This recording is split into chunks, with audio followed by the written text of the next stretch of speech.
Sim. Nang abing ko lista grande de ideia ng hopi positivo,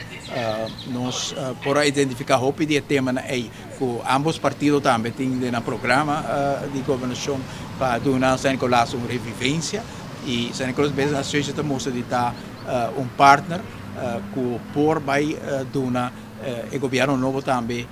informação e também sustento para realizar junto com nós e desejo na San Nicolás. Nós mira San Nicolás seja como partner importante para o governo novo trazer para realizar e desejo na grande que viva na San Nicolás. Está preocupado-nos sobre o tem decisão que tem impacto direto também arriba a situação do nosso país e para nós está pouco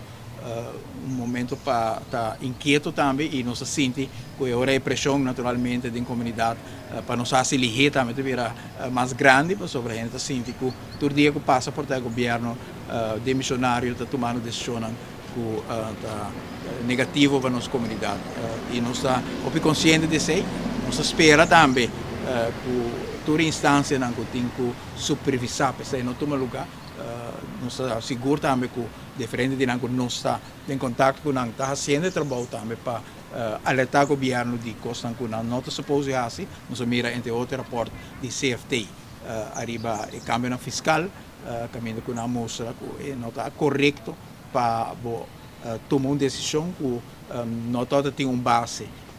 para o qual trata o pressuposto mês 2025, mas também é não correto para tomar uma decisão com uma implicação grande que quita a possibilidade de governo novo de atender com o tema para o qual não abordo ele e nós somos conscientes disso.